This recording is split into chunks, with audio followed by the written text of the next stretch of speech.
굉장히 크고 넓적한 건물. Seoul Square itself is a really dynamic building. 제가 고향이 부산이거든요. 구서울 역사를 빠져나와서 제일 먼저 보이는 큰 건물이 당시에는 대우 빌딩인 서울 스퀘어였는데요.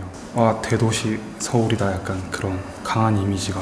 그렇게 단정하고 그리고 간결하고 강력한 입방체의 건물이 서울에서 그렇게 흔하지 않다고 생각을 하기 때문에 그 한국에 있는 공장들이나 아니면 생산자들 물건을 해외로 수출할 때 가장 빨리 현장에 갈 수 있는 데가 서울역이에요. 서울역에서 다 길 하나만 건너면 서울스퀘어란 말이에요.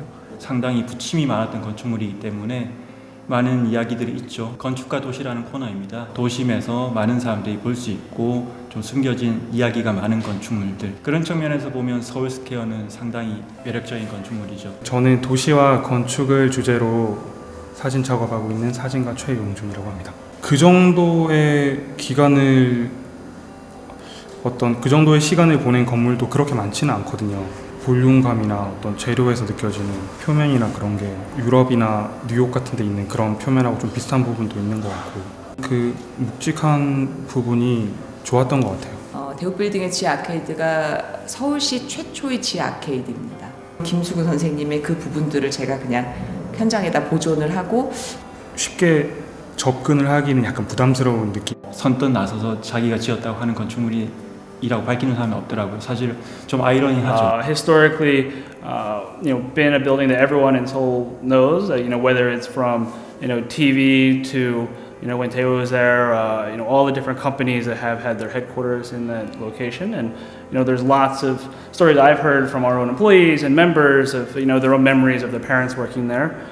우리나라가 고속으로 성장한 그런 근대화의 상징적인 건물이라는 이미지는 있었던 것 같아요. 2014년도 겨울에 이제 한참 미생이라는 드라마 연출부에서 디테일 노예를 담당했던 대우라는 것과 그다음에 이제 새롭게 바뀐 대우 빌딩이 서울스퀘어가 된 것, 그리고 저라는 사람을 이제 연결해주는 그 고리가 아마 미생이 됐었죠. 이 대우 빌딩의 이 인면이 굉장히 크잖아요. 가로폭이 100m, 세로 높이가 80m. 맞은편에 있는 서울역과 달리 어떤 양식이나 그런 것들이 구애받지 않고 순전히 근대화 과정에서 그리고 공업화 과정에서 한 기업이 차곡차곡 쌓아 올라간 그런 식의 건물이었기 때문에 당시의 부흥기를 보여주는 건물이었지 않나라는 생각을 하고 있습니다. 서울스퀘어를 다시 보게 된 거는 아무래도 서울로를 몇 번 걸으면서 그 측면에서 보이는 그 그림도 괜찮더라고요.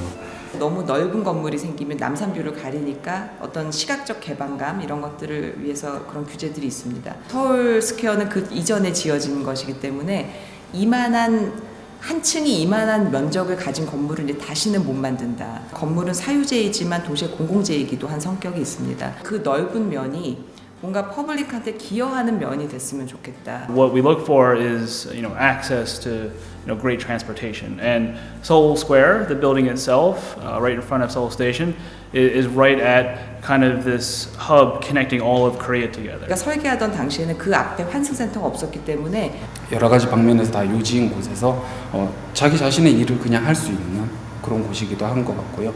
굉장히 보수적이고 한국 재벌 기업다운 그런 공간이었지만은 It works for everyone, and small companies, startups, as well as the larger enterprises, all have access to the same types of buildings and locations now. Seoul Square, as I said, is an amazing hub connecting the city together. So you're able to work with all the locations north of the river and south of the river together as you're building out this wider WeWork ecosystem. 우리나라를 대표하는 대기업의 본사 건물에 위워크가 들어간 사례는 없었던 걸로 제가 기억을 해요. 회사에 대해서 반성적으로 그리고 비판적으로 생각을 하고 있는 추세들이 점점 더 늘어나고 있고, 제가 쓴 책의 역시도 이제 그런 내용이었고, 예전엔 생각도 못했던 게임 회사들이 대기업이 돼가는 과정을 전 봤고, 그리고 또 최근에 있는 그런 작은 스타트업들이 톡톡 튀어나오는 게 보여요. 그거를 가장 잘 구현해 주는 게 사실 위워크가 서울스퀘어로 들어온, 그게 하나의 어떠한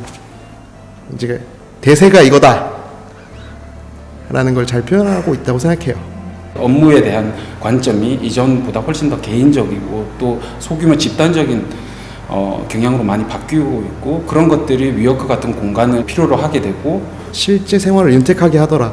그런 것들이 보이면서 앞으로 도시가 어떻게 변해야 되는지 그런 점을 보여주는 어떤 척도가 될 거라 생각을 합니다. 대우빌딩 갖고 있는 어떤 역사적 상징성 그런 것이 위워크로 이렇게 대체되면서 협력과 협업을 통해서 뭔가를 만들어 나가는 그런 세상으로 이제 되는 걸로 저도 이제 감지를 하고 있는데 굉장히 기분 좋은 변화라고 생각이 됩니다. 위워크가 다른 대도시들에도 다 중심가에 있기 때문에 조금 더 이렇게 연결되어 있는 느낌이 들고 동시에 조금 젊은 느낌도 더해지지 않았나 생각합니다. Seoul Square can be central to kind of that revitalization of new types of companies coming to that area. 한국에 대한 애착도 상당히 큰 것으로 알고 있어요. 개인적인 예상으로는 상당히 크게 빠르게 성장할 거라고 생각합니다.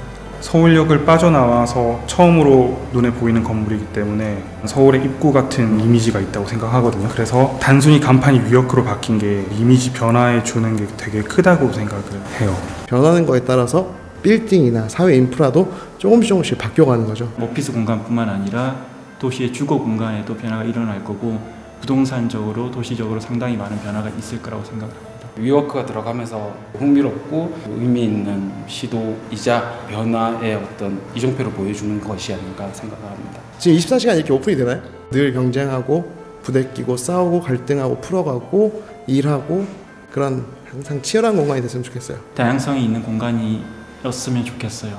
그러면 더 재밌을 것 같습니다.